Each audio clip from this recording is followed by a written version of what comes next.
Hi guys, welcome back to Mini Shorts here. Just a really quick one, show you where we've got to on this boot floor now. We were having problems with this being too far over this edge, causing this to be too vertical. Needed to relieve that, cut it back towards me, so this could be at more of an angle, you see. That's a bit better now, and then this panel fits down onto there. I think hopefully we've got enough metal just to cover this little area.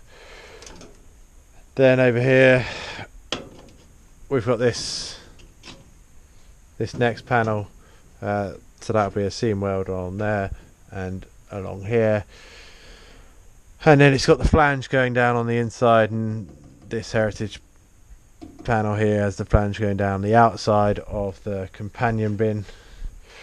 And then just here, this needs pulling in. We need to get a clamp on there. Just lining things up at the minute, really. And then obviously later, when we're putting the floor in,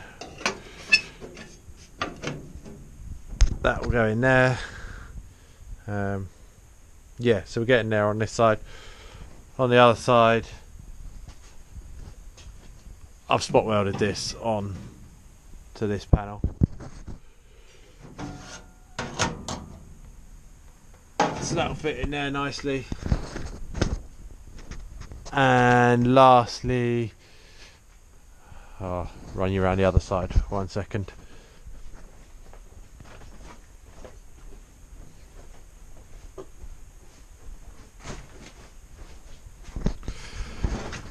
Lastly, you can see we've been busy in this corner here, as this was still here.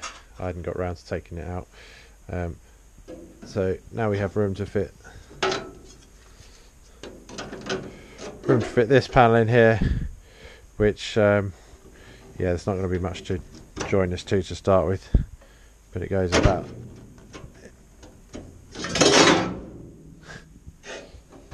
alright, dropped it.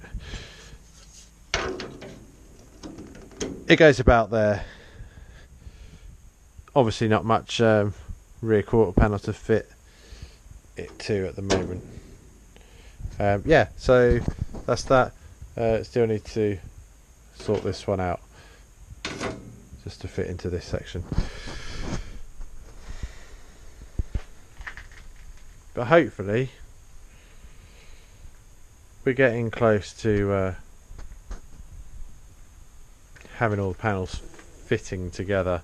So then we'll do some welding, and yeah, admittedly it does look a bit of a mess, but when it's finished I think it will look fairly neat, and all the bottom covered in underseal as well. So yeah, not too worried about that. And then after we finish the boot, I promise we will do some better, bigger panels. Yeah, all of the front end is going to be built out of genuine Heritage panels. The wings and the scuttle, and the inner wings, and the new bulkhead. So all of this will be Heritage and everything, and it'll all be spot welded together. Right, thanks guys, better go. Bye.